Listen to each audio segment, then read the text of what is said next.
This is our cast here, 452 460, and we're using the power pistol. Got a range of 6.3 to 7.0, and we're starting with a 6.8 since we already have experience with this weight class and that projectile there. There they are, loaded up in those new Plus P cases that Kent sent me, KFW. Thank you, my friend. Very handy cases for doing this kind of testing. We'll get some numbers on them here in a minute.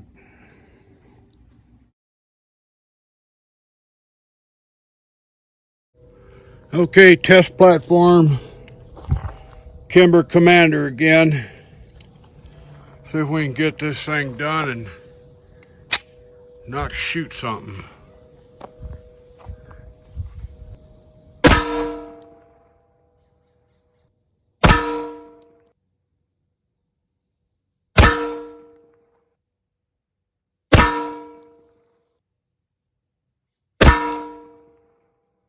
I'm shooting from 9 feet back from that thing.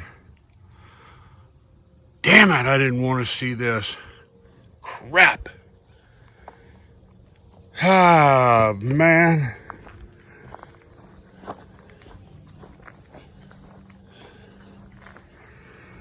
All right. That's what we got for a group. Shit, I did not want to see those high numbers. All right, I'll get back to you. All right, let's look at this.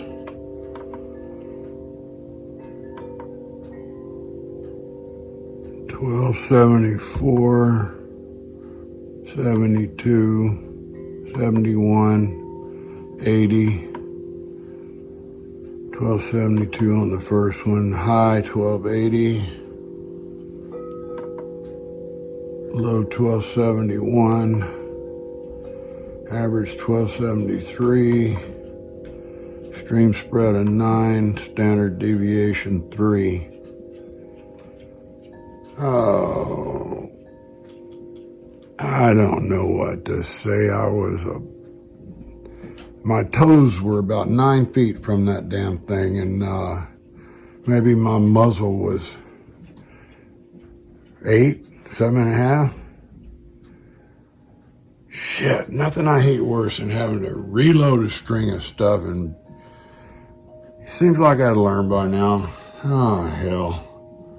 While we're at it, let's look at these primers.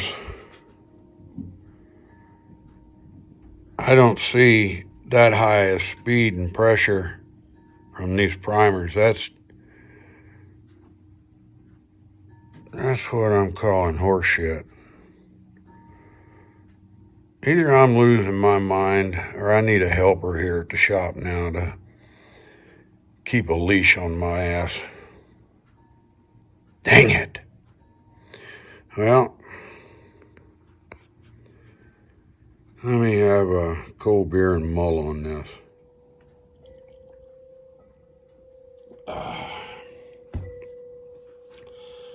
Well, so I'm taking a break here and thinking about this. First thing off the bat, the little voice inside. So, Charlie, what are you going to do? Load them up and do it again? I go, duh. What the hell do you think? So, that's the only thing I can do. I'm going to start placing this chronograph so damn close to that target that now I'm going to start worrying about hitting the damn thing. I'm flat tired of having to reload strings of ammo because of an incompetent mistake like that. It has to be the chronograph. Look back at my other video about chronograph, big mistake, I think is the title of it. I just got through proving last week or so, if you get too close to the chronograph, it's going to lie to you. It's going to lie to you like you've got a really good string of bullets going. Damn. I wish somebody was here to kick me square in the butt. All right, I'll be back. I got some loading to do.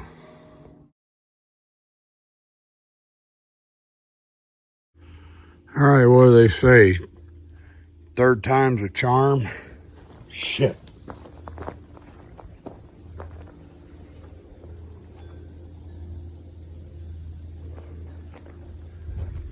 Same platform. All right, what can go wrong this time? The damn video's running. All right, let's do it. 10 yards.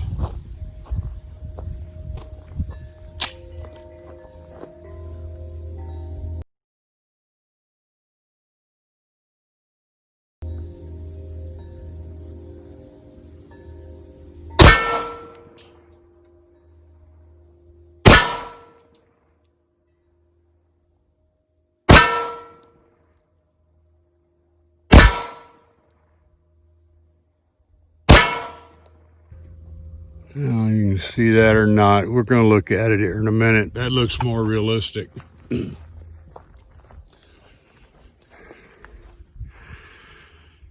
Okay, we still got a decent group going, so. All right. Oh, Murphy must have been looking the other way. We'll go in the shop and take a look at this now. All right, let's review this string here.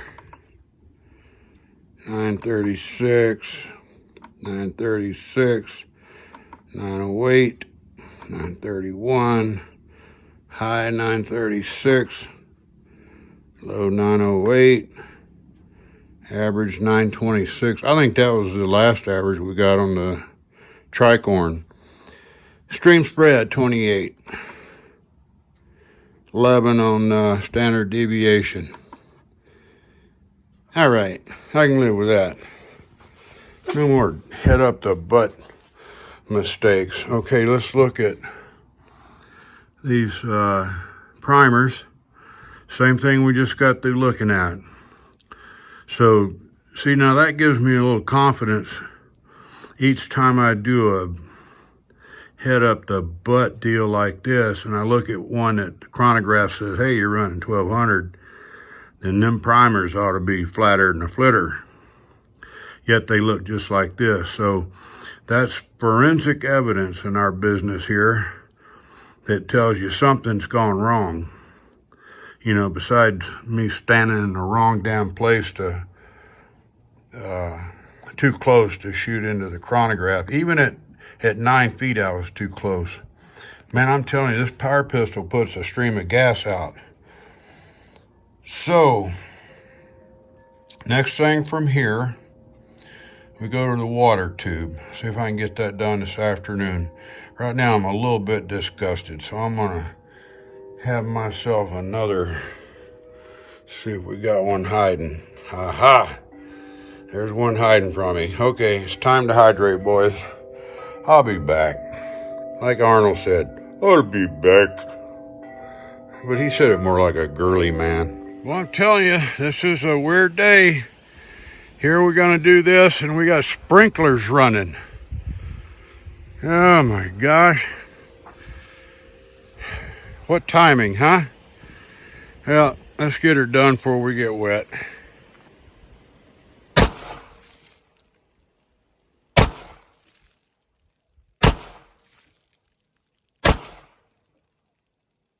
All right, let's get them back before that sprinkler gets us.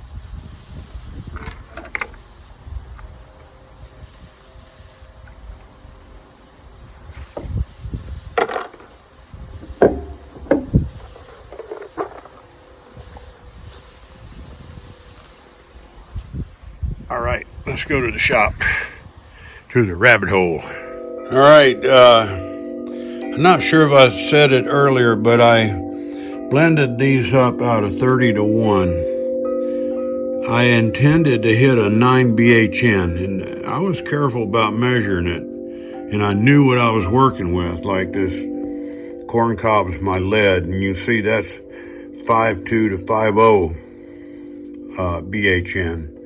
So that's soft. And the only other thing in there is tin to make this.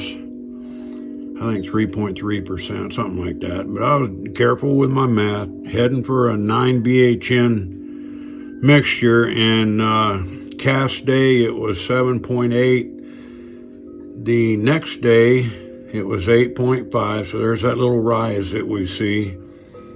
And then let's see, the third day later, it was back down to 7.8. So I don't know what to say. Maybe I can't do math. Maybe my tin's from China. But here's what happened. Here's all our little boogers right there. I'm happy. I like this. You notice how, like, look at this one. We've got a big diameter, but look at all the lead that's not in the face of that. Like if this were a round mushroom, look at all the lead that is not in those corners. Now that's the idea of this, using the tricorn and the quad, is to open up big so they go in spinning, cutting tissue. But because they have less frontal area, I'm thinking deeper penetration. This is like a parachute going into the flesh. So I'm tickled. I cannot complain about this. You can see there's still more room to drive them even harder and faster. See how much of that hollow point's left in these? Hope you can tell that. That one's still got a big dip in it. That one there too. But what I like best about it is that these things stop. See how that's straight out from the side of the shank of the cast? They don't get any wider than that. From here, they fold back. So this gives us the biggest wound channel here. Plus they're spinning like a 4-blade propeller. And there's our little boy right there. See, he's got a fold back. No, he ain't got a fold back. Who folded back? Speak up. Here, this one. That pedal folded back. But that's the only pedal on any of them that did. So, there you go. That's our results of, what is this? Test number 3. The semi-wad cutter quad. I guess that's what we'll call them. Alright, I can't think of nothing else to say. It's been a lucky day to get through all this bullshit that we've been through and get a movie in the can. So, that's it, boys. Thanks for watching. Watch them neighbors take care of that family, and what am I going to say? Watch that 6. You knew that was coming. Alright, later, boys.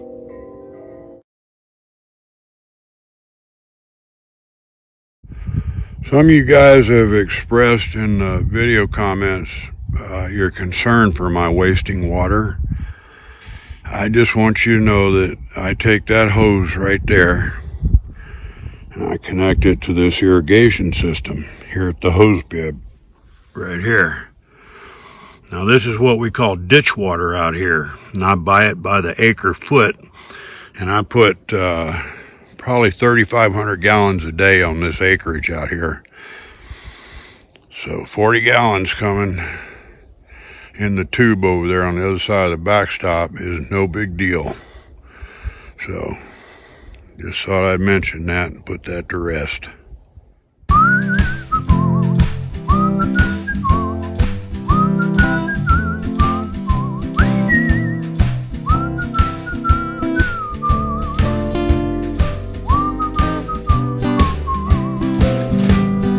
Lazy bone, sleeping in the sun. How you expect to get your day's work done? You never get your day's work done. Sleeping in the noonday sun. Lazy bone, sleeping in the shade.